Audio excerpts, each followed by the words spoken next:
اب ہم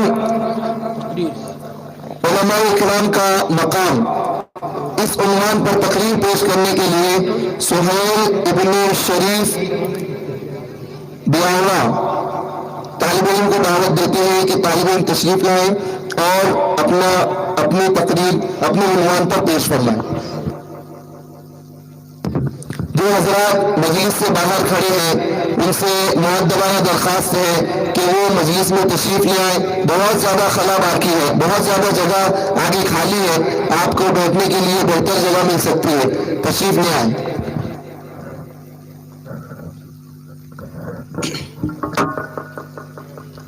السلام علیکم ورحمۃ اللہ وبرکاتہ۔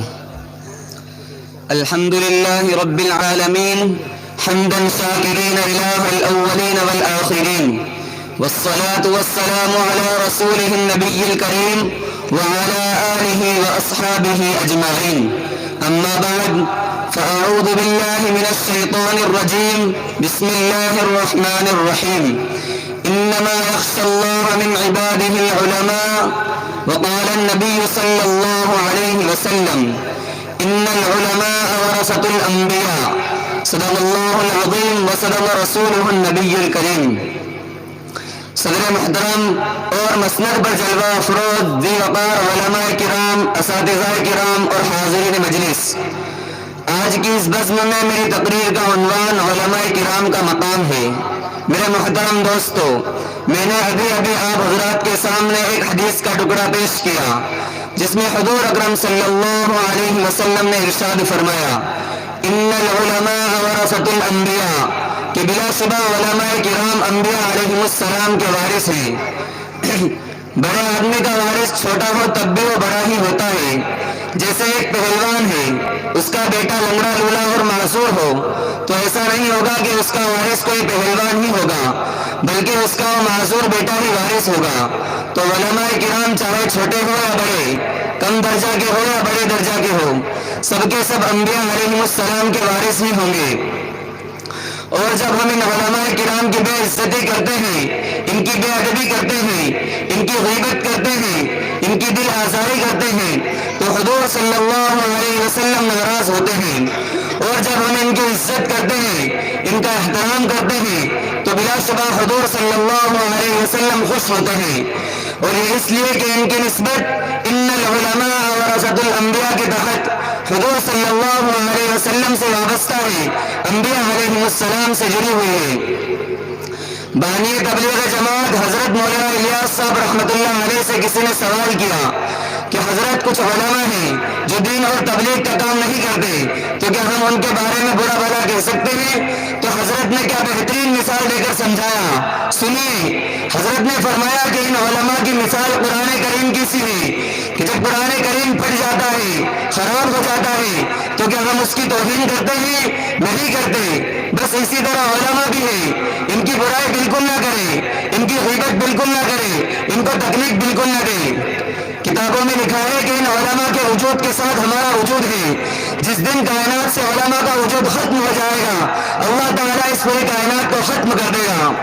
حضرت علی رضی اللہ تعالیٰ عنہ فرماتے تھے کہ جب کوئی عالم فوت ہو جاتا ہے تو اسلام میں ایک درار پڑ جاتی ہے، اور وہ درار اس وقت تک پر نہیں ہو سکتی جب تک اس جیسا عالم پیدا نہ ہو جائے۔ اسی لیے حضرت ابن عباس رضی اللہ تعالیٰ عنہ فرماتے تھے خراج الارض بموت العلماء والفقہاء، کہ زمین کے اندر فساد برپا ہو جاتا ہے جب علماء اور فقہاء فوت ہو جاتے ہیں۔ میرے محترم دوستو، ان علماء کی قدر کرو۔ اور بہت سارے لوگ تو ایسے ہیں کہ وہ اپنا مشن ہی بنا لیتے ہیں علماء کرام کو پریشان کرنے کا، ان کو ستانے کا۔ جان لو، سمجھ لو، جس نے علماء کو ستایا، ان کو پریشان کیا، چاہے وہ امام ہو، چاہے وہ مدرس ہو، چاہے جس تعلق سے ہو، دین کا کام کر رہا ہو، اگر ان کو ستایا تو اس بات کا ڈر ہے کہ ان کا خاتمہ ایمان پر نہ ہو۔ ایک جگہ فرمایا کہ جس نے علماء کی توہین کی، ان کی قدر نہ کی، ان کو پریشان کیا تو اللہ تعالیٰ اس کی نسل سے علم کو اٹھا لیتے ہیں۔ اور ایک حدیث میں ارشاد فرمایا کہ جس نے علماء کو ستایا تو میں اور میرا پروردگار عالم اس شخص سے تو قیامت کے دن جنگ کرنے کے لیے تیار ہوں گے۔ محترم دوست دوستو، ماضی قریب کے ہمارے ایک بہت بڑے عالم جن کو حاضرین جلسہ میں سے اکثر لوگ بخوبی جانتے ہوں گے، عارف باللہ حضرت مولانا قاری صدیق احمد صاحب باندھوی نور اللہ مرقدہ وبرد اللہ مسجدہ فرمایا کرتے تھے کہ آج کے اس دور میں مدارس میں پڑھنے پڑھانے والے ان طلباء کرام اور علماء کرام کے علاوہ تم اللہ کے ولی کہاں ڈھونڈتے پھرو گے، کیونکہ یہی وہ جماعت ہے جو دنیا و مافیا کو چھوڑ کر اپنا ڈیرا اللہ اور اس کے رسول کے گھر میں ڈالے ہوئے ہیں اور اپنا ورنہ بسورہ قال اللہ و قال الرسول کو بنائے ہوئے ہیں۔ بلا شبہ ان کو تکلیف پہنچانے والا، ان کی دل آزاری کرنے والا من عادى لي وليا فقد آذنته بالحرب کا مصداق ہے، جو کہ حدیث قدسی ہے۔ سیدنا حضرت ابو ہریرہ رضی اللہ تعالیٰ عنہ اس کے راوی ہیں، حضرت امام بخاری رحمۃ اللہ علیہ نے اس کو نقل کیا ہے۔ فرمایا نبی کریم صلی اللہ علیہ وسلم نے کہ اللہ جل جلالہ نہایت غصے میں ارشاد فرماتے ہیں کہ جس نے میرے کسی ولی کو ایذا پہنچائی یا دل آزاری کی، اس نے میرے ساتھ جنگ کا اعلان کیا۔ بتلائیے میرے دوستو، ہم میں سے کون ایسا ہے جو اللہ تعالیٰ کے ساتھ جنگ کر سکے؟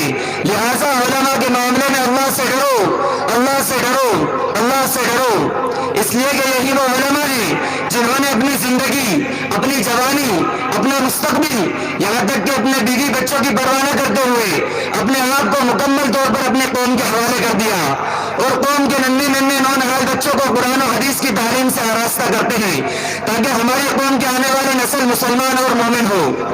ورنہ اے مسلمانوں کی جماعت، دل کے کانوں سے سن لو، اگر یہ علماء آپ کی تکلیفوں کی وجہ سے اپنا مشن چھوڑ بیٹھے تو خدا نہ اپنی نسلوں کی فکر کریں کہ وہ یہودی ہوں گی یا نصرانی ہوں گی یا بت پرست ہوں گی۔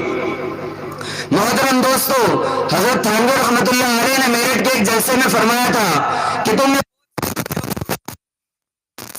دینا پڑتا ہے، یہ ہمارے اوپر بوجھ ہے، ٹھیک ہے دینا چھوڑ دو، ہماری تنخواہیں بند کر دو، ہم میں سے کوئی آٹے کی دکان کھول لے گا، کوئی چاول کی دکان کھول لے گا، کوئی اور تجارت شروع کر دے گا، ہماری روزی روٹی کا مسئلہ حل ہو جائے گا۔ لیکن 50 سال کے بعد تمہارے بچے یہودی ہوں گے، نصارہ ہوں گے اور بت پرست ہوں گے۔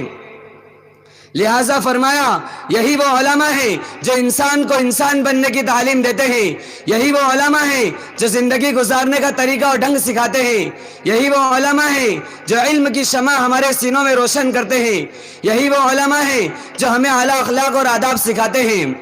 اگر یہ علماء نہ ہوتے تو آپ کا نکاح پڑھانے والا کوئی نہ ہوتا، اگر یہ علماء نہ ہوتے تو آپ کا جنازہ پڑھانے والا کوئی نہ ہوتا، اگر یہ علماء نہ ہوتے تو تمہارے مردوں کو کفنانے اور دفنانے والا کوئی نہ ہوتا، اگر یہ علماء نہ ہوتے تو حقوق والدین کو بتانے والا کوئی نہ ہوتا، اگر یہ علماء نہ ہوتے تو قرآن کریم تجوید کے ساتھ سکھانے والا کوئی نہ ہوتا، اگر یہ علماء نہ ہوتے تو حقوق والدین کو بتانے والا کوئی نہ ہوتا، اگر یہ علماء نہ ہوتے تو خانقاہ میں اللہ اللہ کی صدا نہ گونجتی، اگر یہ علماء نہ ہوتے تو رب کی توحید کو بتانے والا کوئی نہ ہوتا، اگر یہ علماء نہ ہوتے تو دعوت و تبلیغ کرنے والا کوئی نہ ہوتا، اگر یہ علماء نہ ہوتے تو ناموس رسالت اور ناموس صحابہ کی لڑائی لڑنے والا کوئی نہ ہوتا۔ یہ علماء ہمارے ایمان کو اور ہمارے بچوں کے مستقبل کو سنوارنے بیٹھے ہیں، کم تنخواہوں میں کہیں پر بھی پڑھنے پڑھانے بیٹھ جاتے ہیں۔ کوئی بزم ہو کوئی انجمن یہ شعار اپنا قدیم ہے، کوئی بزم ہو کوئی انجمن یہ شعار اپنا قدیم ہے، جہاں روشنی کی کمی ملی وہیں ایک چراغ جلا دیا۔ محترم دوستو، ایک مرتبہ حضرت علامہ بن نوری صاحب رحمۃ اللہ علیہ نے ڈھابیل میں ایک تقریر کے دوران فرمایا تھا کہ مکتب میں جو اساتذہ پڑھاتے ہیں وہ حضرت ابن عباس رضی اللہ تعالی عنہ کی تفسیر کے مطابق علماء ربانیین ہیں، وَلَكِنْ كُونُوا رَبَّانِيِّينَ بِمَا كُنْتُمْ تُعَلِّمُونَ الْكِتَابَ وَبِمَا كُنْتُمْ تَدْرُسُونَ۔ حضرت ابن عباس رضی اللہ تعالی عنہ فرماتے ہیں الَّذِي يُعَلِّمُ الصِّغَارَ قَبْلَ الْكِبَارِ، وہ لوگ جو بچوں کو بڑا ہونے سے پہلے سکھاتے ہیں وہ علماء ربانیین ہیں۔ اور پھر فرمایا حضرت علامہ بن نوری صاحب رحمۃ اللہ علیہ نے کہ اگر یہ حضرات جو کہ مکتب میں پڑھاتے ہیں ان کی محنتیں نہ ہو تو پھر میرے پاس بخاری شریف پڑھنے کون آئے گا؟ محترم دوستو، شاعر مشرق علامہ اقبال رحمۃ اللہ علیہ، جن کی اکثر و بیشتر زندگی کالج اور یونیورسٹی میں گزری، ان کی قلندرانہ نگاہ کتنی دور رس اور حقیقت شناس تھی۔ وہ فرماتے ہیں کہ ان مکتبوں اور مدرسوں کو انہی حالت میں رہنے دو اور ان مسلمانوں کے بچوں کو انہی مدارس میں پڑھنے دو۔ اگر یہ علماء اور مدرسے نہ رہے تو جانتے ہو کیا ہوگا؟ جو کچھ ہوگا میں اسے اپنی نظروں کے سامنے دیکھ آیا ہوں۔ آج اگر برِ صغیر کے مسلمان ان مدرسوں کے اثر سے محروم ہو گئے تو بالکل اسی طرح ہوگا جس طرح اندلس میں ہوا۔ آج غرناطہ کے کھنڈرات اور الحمرا کے نشانات کے سوا وہاں پر اسلام کی تہذیب کا کوئی نشان نہیں ملتا۔ محترم دوستو، حضرت شیخ الاسلام مولانا مدنی رحمۃ اللہ علیہ نے 1948 میں ممبئی میں دینی تعلیم کانفرنس میں تقریر فرمائی تھی۔ اس میں حضرت نے جملہ ارشاد فرمایا تھا کہ یہ مکاتب دینیہ اور مدارس اسلامیہ امت اسلامیہ کی ریڑھ کی ہڈی ہے۔ اسی طرح حضرت علامہ طبرانی رحمۃ اللہ علیہ نے اپنی کتاب میں ایک حدیث نقل کی ہے جس کے راوی حضرت ابو بکرہ رضی اللہ تعالی عنہ ہے۔ وہ فرماتے ہیں کہ میں نے رسول اللہ صلی اللہ علیہ وسلم کو ارشاد فرماتے ہوئے سنا کہ تم یا تو عالم بنو یا طالب علم بنو یا علم توجہ سے سننے والے بنو یا علم اور علم والوں سے محبت کرنے والے بنو۔ ان چار کے علاوہ پانچویں قسم کے مت بنو ورنہ ہلاک ہو جاؤ گے۔ اور وہ پانچویں قسم یہ ہے کہ تم علم اور علماء سے بغض رکھو۔ بڑے ہی قابل مبارکباد ہیں وہ لوگ جو طلباء کرام سے اور علماء کرام سے دلی محبت رکھتے ہیں، ان کے پاس بیٹھنا اٹھنا پسند کرتے ہیں۔ اللہ تعالی ہم سب کو علم اور اہل علم سے محبت کرنے کی توفیق نصیب فرمائے، آمین آمین آمین۔ ماشاءاللہ، بہت اچھے انداز میں بہت پرمغز باتیں طالب علم نے بیان کی۔ ماشاءاللہ اس کی تقریر سے خوش ہو کر بہت سارے حضرات نے مختلف انعامات سے نوازا ہے۔ طالب علم آئیں اور اپنا انعام وصول کر لیں۔ آپ حضرات کو ذرا سی تکلیف دینا چاہتے ہیں کہ آگے بہت زیادہ جگہ خالی ہے، جو حضرات بیٹھے ہوئے ہیں وہ تھوڑا تھوڑا اپنے آپ کو تکلیف دیں اور آگے بڑھ جائیں تاکہ